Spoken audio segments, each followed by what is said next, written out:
Животот на граѓаните се поскап, од ден во ден се повисоки цени по маркетите, а платите останати исти.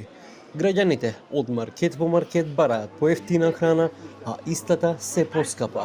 Во последните статистики на Државниот завод за статистика произлегува дека животот е се поскап, па така трошокот на живот бележи зголемување од 3,2%, а индексот на цените на мало бележи зголемување од 1,2%.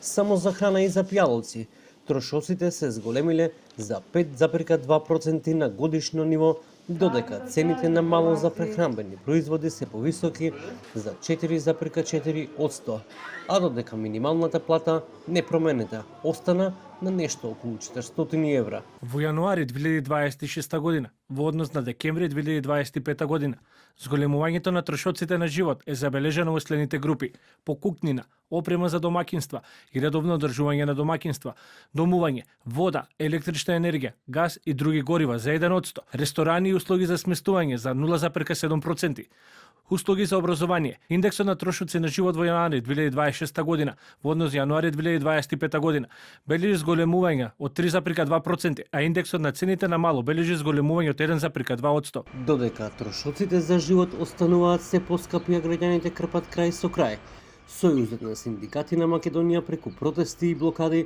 бараат минимална плата од 600 евра и по 100 евра за останатите работници. Од Сојузот на синдикати на Македонија велат дека постојано укажуваат дека високата инфлација и трошоците за живот мерени преку синдикална кошница драстично ја намалуваат куповната моќ на работниците. Следната недела од Сојузот на синдикати на Македонија излегуваат повторно со блокади, овој пат пред влада. Нашите податоци покажаат дека животот е поскап за 6.000 денари. За една година од податоците што се во синдикалната минимална кошничка може да се види дека најголемиот дел од основните продукти кои што мора да ги платат граѓаните се поскапени во делот на храна и пијалоци. 9.500 денари му недостигаат на 4-члено семејство за да се ги овозможи најосновните производи за живот, односно за преживување.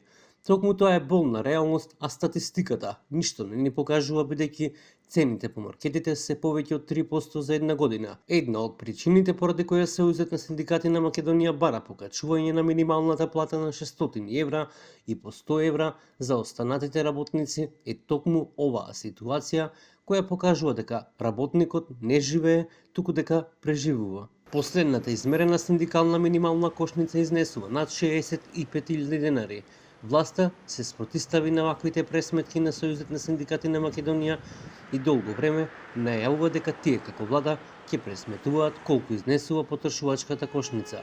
Од Министерството за економија во телефонски разговор ни посочија дека владината кошница е готова и дека истата треба да биде презентирана на следниот економско-социјален совет кој според најавите од Министерството за економија треба да се одржи до крајот на овој месец.